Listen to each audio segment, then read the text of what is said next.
Hello everyone, Kyle Picks a Wave. Today I wanted to play around with the new Corona Moon. That came out with Corona 14, which I'm on, and I figure I'd figure it out and then share it with you guys so you can learn how to turn your scenes from day to night pretty easily. This is the scene that I'm working on with. This is the daytime scene, and then this is what we'll get at the end. Here we go. Pretty cool little moon, got some stars, and then basic lighting setup. I'll teach you guys. So here's the scene I got. This was interactive rendering. The background was in post. Sorry about that. So let's kill this guy. Let's zoom out a little bit. We have our V-Ray sun. This guy first I'm going to pull way down, like super far down. This is going to give us into this like kind of nighttime scene. Gives us a little bit of light peeking out the top. That's kind of all that I want. And I think I can bring it down here even more. I'm going to turn off auto adjustment. Yeah, so you start getting into this nighttime, which is cool, but we want to go even further. Let's say 1 foot. Yeah, somewhere around there. So we got it barely poking up here. Oops, now your stars won't be showing. So let's see. We're going to hit 8 on our keyboard, and we have our skylit environment, the Corona sky itself. Let's pull that out. Stop you, mister. Move you over here. Okay, so now we got this guy over here. See if I can get this organized. All right, so what we need to do is come down here and we're going to turn on enable stars. That'll be off by default, which gives us an okay starting place, I would say, question mark kind of. Let's see, turn off airs. So we'll go up here. Just render me this.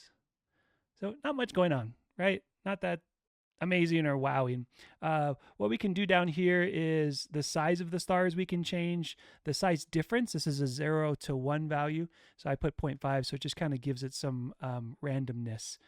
We have this Milky Way setting that we can turn up. So we'll just go crazy with it. I think I did like 1,000 just so you can see it.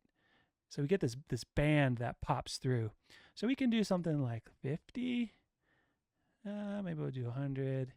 We want to kick a little bit of it in there, right? That's kind of cool. So Milky Way multiplier, it totally depends on tone mapping and your contrast and all that stuff. I like to just keep the auto adjustment off and go with stock settings and then adjust lights around that. And then if I need to, I'll turn on auto adjustment just to kind of help kick it up if I need a little bit. But yeah, I don't like to be cranking around with settings with tone mapping as far as exposure goes, because it can like blow out and cause some artifacts and weird issues.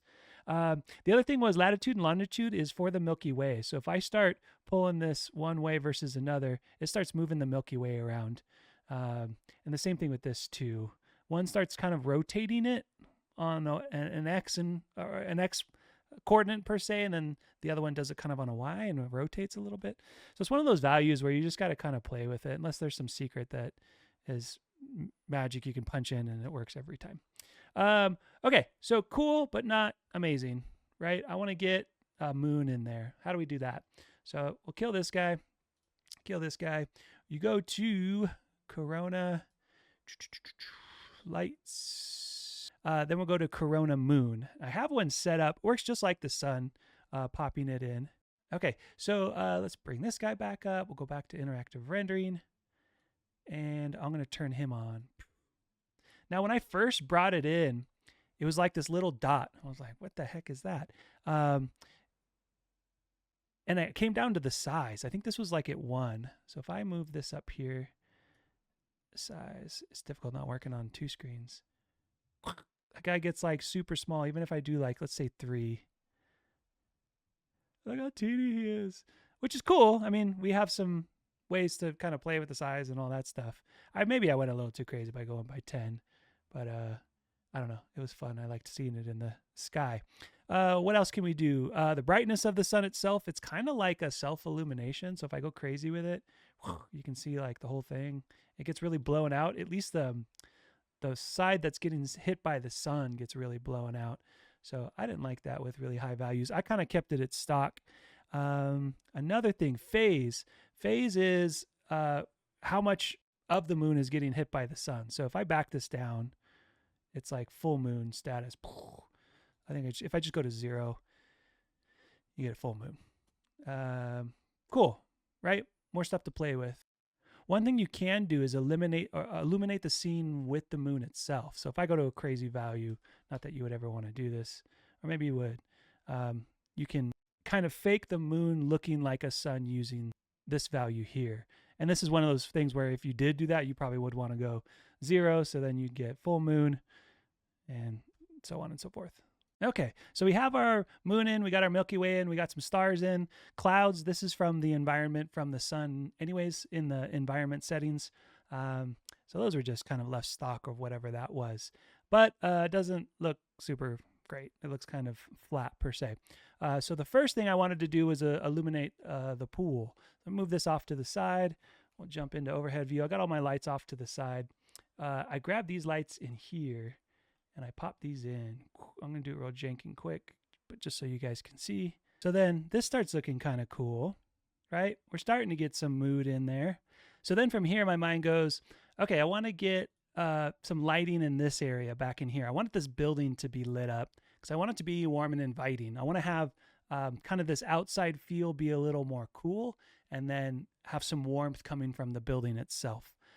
So then what I did is I had some other lights out here. We'll move over, boo-boo, and I just put them inside the building. They're just rectangle lights, nothing crazy. So then we'll go back to the camera. There we go. And then you get this like light being cast out of these areas, which makes it inviting, right? If it was really late at night and you were cold, like you'd want to be running back in there. So then how do we push it further? I wanted a light in this area. This is supposed to be like an entertainment area out in the pool. So then I grabbed some other lights. Let's do that. Move these over. I kind of made them like canned lighting, little discs, and with a little bit of directionality, nothing crazy. You could use IESs in this case and get like a really cool light fall off on that. But discs for right now. Go back to interactive rendering.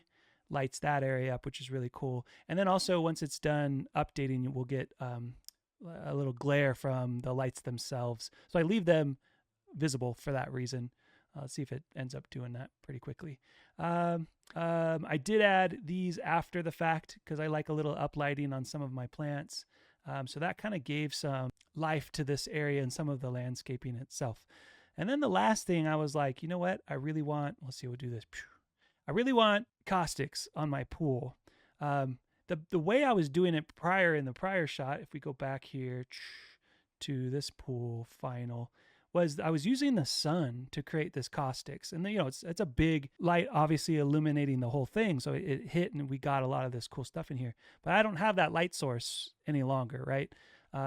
So what I've done in the past, this was many years ago when I was back using Maya and V-Ray, is I just took a light, moved it over the top of my pool. Let's see, we'll get that. That's lined up good enough.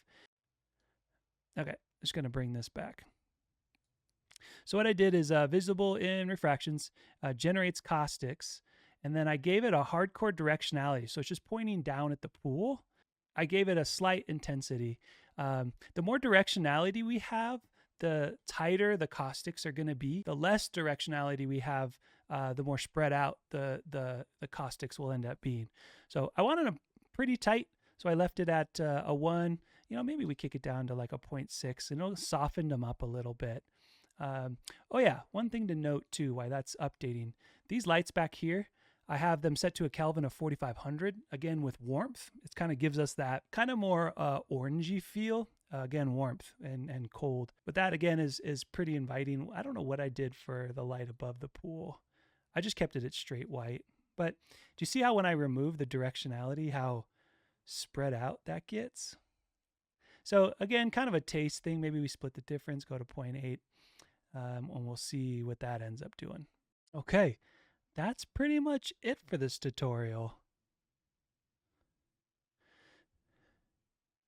Let me do a quick little render and then we can kind of look at it after it's done. Be right back. Okay, and we're back. This is it. This is the image. It's kind of cool. I like the new setting with the moon and the galaxy and the stars. Now we can pretty easily set up a little nighttime scene. And then if you mix this with something like environmental fog, you can get some pretty cool nighttime scenes. Oh, yeah, one thing I wanted to show you was the pool setup, just real quick, because if you don't know how to set up the pool, it could be an issue. This is just a plane that I took, and then let's see if I turn this off. did a turbo smooth over it so that we got a lot of geometry. And then I did a displacement node with a noise map in it. Let's see, I don't have it here. Instance over. And then I just played with these settings. And I kept it on fractal and just kind of played around until I got the look that I wanted. You don't want big waves, but you also don't want like really little waves, choppy waves. And then that's that. And then this is a single plane, so there's no thickness to it. And let me see what I did for the material, because that's the star of the show for sure.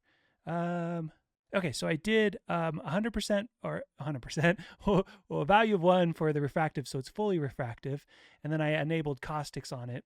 Then if I go all the way down here, I've got some absorption color to give it that kind of pool look with the set distance. The lower this distance, I believe, it gets darker. Yeah, so if I was just to do 1, and I had this set at like 10 feet, and I had like a nice, oops, that's 10 inches, 10 feet. And then I had kind of that nice watery look. And again, play with different hues, things of that nature. That's it. That's how I got the pool. And then again, just make sure that you have the main light. This is the only thing this is affecting is generating caustics. Make sure that's checked. And then Corona knows, okay, this light is now casting caustics on this body of or water, or this area per se, through this material. And you're not getting caustics over the entire scene because that could really slow things down. Okay, that's it, you guys. I'm going to keep working. If you guys think of anything you want to see, reach out in the comments. Other than that, have a good rest of your day. Bye!